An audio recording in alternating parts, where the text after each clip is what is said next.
नमस्कार दोस्तों, आप सभी का फिर से एक बार स्वागत है हमारे इस चैनल पे।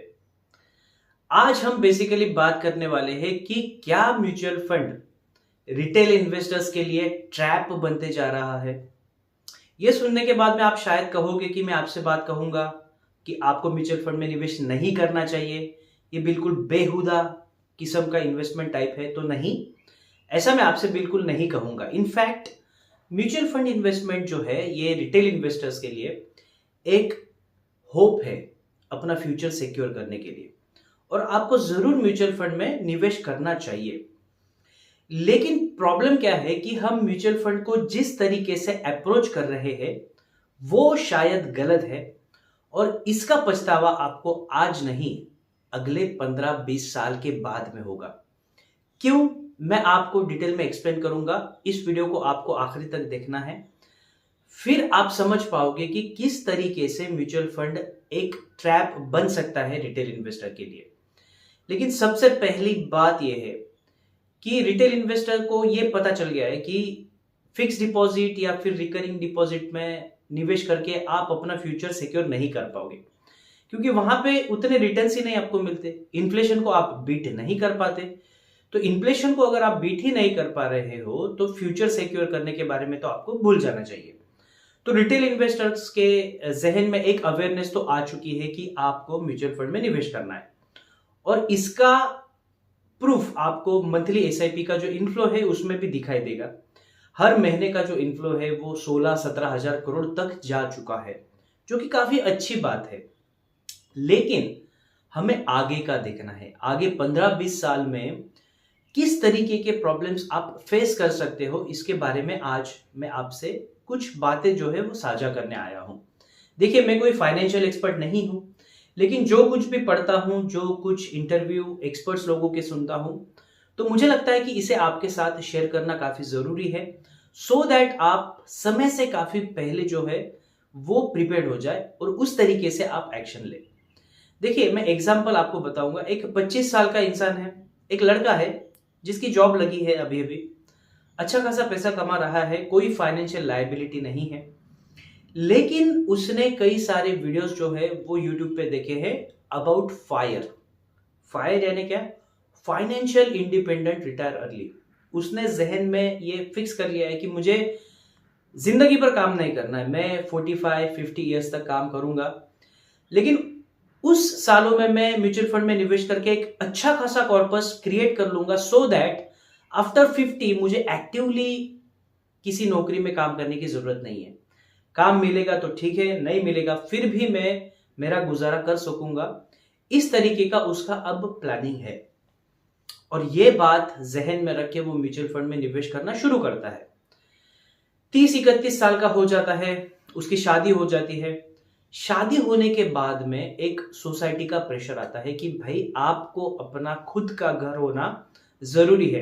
अगर आपके पास घर नहीं है तो आप एक स्टेबल लाइफ नहीं जी सकते, ये उसे रियलाइज होता है। फिर वो सोचने लगता है कि चलिए, घर लेना इंपॉर्टेंट है तो लिया जाए एक घर। वो अच्छे से देखता है, उसकी डाउन पेमेंट के लिए उसके पास पैसे नहीं होते, लेकिन उसने पिछले 7-8 साल में म्यूचुअल फंड में मेहनत करके डिसिप्लिन से पैसा निवेश किया होता है, और वो कॉर्पस वो क्या करता है, रिडीम कर लेता है। किसके लिए? मकान खरीदने के लिए डाउन पेमेंट में वो रिडीम कर लेता है। फिर घर खरीदता है, सब खुश हो जाते हैं, सोसाइटी का भी प्रेशर हट जाता है। 2-4 साल वो घर का अच्छा आनंद लेता है, लुत्फ लेता है। लेकिन उसे एक बात हमेशा से खटकती है कि मैं जो काम कर रहा हूं मुझे पसंद नहीं आ रहा, ये काम मैं जिंदगी भर नहीं कर सकता, कुछ भी करके मुझे 50 साल तक रिटायर होना है। लेकिन अब वो वापस जीरो पे आ गया है, क्योंकि उसकी म्यूचुअल फंड की जो इन्वेस्टमेंट थी उसने वो मकान में लगा दी। फिर से वो सादा इंस्टॉलमेंट के साथ में म्यूचुअल फंड में निवेश करना शुरू करता है। 10 साल हो जाते हैं, अच्छा खासा कॉर्पस क्रिएट कर लेता है। फिर उसे रियलाइज होता है कि अगले 2-4 साल में मेरे बच्चों के हायर एजुकेशन का प्रॉब्लम आ रहा है, तो उसके लिए मुझे कहां से पैसा मिलेगा। फिर से वो म्यूचुअल फंड की जो कॉर्पस है उसे रिडीम करता है। तब तक उसकी एज हो जाती है 48-50 ईयर्स। जहां पे उसको रिटायर होना था जहां पे उसको उसका फायर मूवमेंट अचीव करना था, आज वो जीरो पे है। आज भी वो रिटायरमेंट के बारे में सोच तक नहीं सकता।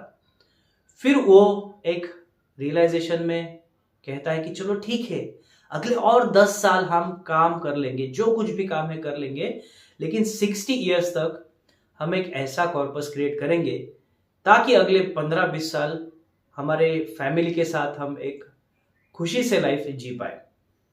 लेकिन वहां पे वो क्या करता है, अभी 10 साल बाकी है, कॉर्पस अमाउंट काफी ज्यादा लगेगा क्योंकि इन्फ्लेशन भी बढ़ता है, तो वो एग्रेसिवली एक बड़ी अमाउंट जो है वो small cap, micro cap, thematic mutual funds, इन जैसी चीजों में निवेश करना शुरू करता है ताकि उसमें से ज्यादा रिटर्न्स बन पाए, और जो कम समय है 10 साल का, 5 साल का, उसमें भी वो रिटायरमेंट के लिए कॉर्पस बना पाए।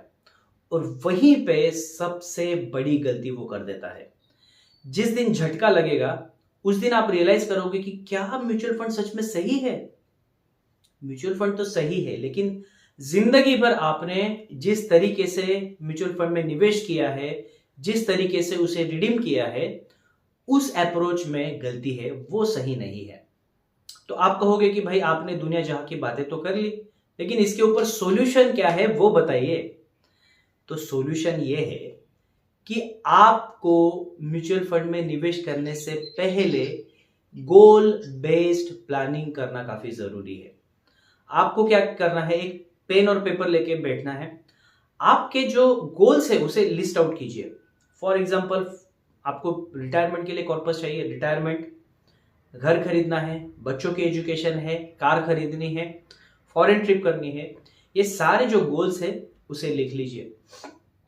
फिर वो जो गोल्स आपके जिस साल में रियलाइज होंगे, उस साल में उसके ऊपर आपको कितना कॉर्पस चाहिए वो आपको लिस्ट डाउन करना है, और उस पर्टिकुलर कॉर्पस को अचीव करने के लिए कितने साल है, किस टाइप का म्यूचुअल फंड चाहिए और उसमें कितना इंस्टॉलमेंट चाहिए, ये सारी जो बैक कैलकुलेशंस है ना वो आपको करनी है।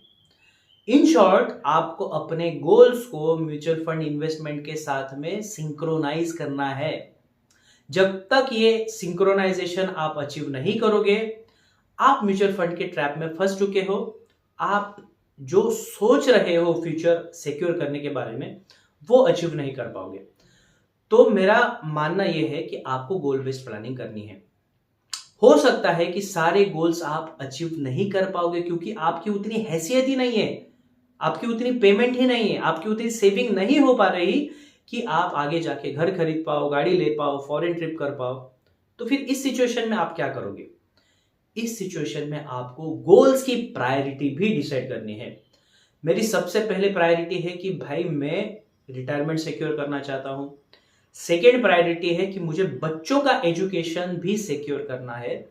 थर्ड प्रायोरिटी है मेरा हेल्थ भी मुझे सिक्योर करना है। बाकी अगर प्रायोरिटीज है, मेरे पास पैसा बचता है तो मैं निवेश करूंगा, अदरवाइज मैं सोसाइटी के झांसे में नहीं आने वाला। सोसाइटी चाहे कुछ भी कहे, मुझे उससे फर्क नहीं पड़ता। मेरे ये 3 प्रायोरिटीज है, मैं इसे अचीव करूंगा। हाँ, इसके बाद अगर कुछ पैसा वैसा बच जाता है तो वहां पे मैं निवेश करूंगा।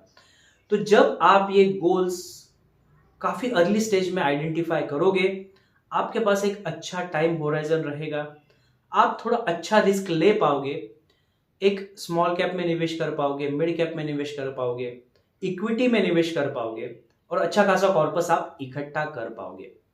लेकिन आप आखिरी 5 साल में, आखिरी 10 साल में बड़े प्लानिंग के बारे में सोच रहे हो तो वो काफी गलत होगा, डिजास्टरस साबित हो सकता है। मैं ये अगले 15-20 साल की बात कर रहा हूं, अभी की बात मैं बिल्कुल नहीं कर रहा। ये प्रॉब्लम्स आप फेस कर सकते हो, इसके बारे में आपको सोचना काफी जरूरी है। तो आई होप आज के वीडियो से आपको कुछ तो नॉलेज मिली होगी। आपकी राय क्या है कमेंट सेक्शन में बताइए। हम फिर मिलेंगे नए वीडियो के साथ, तब तक के लिए bye bye, have a nice day.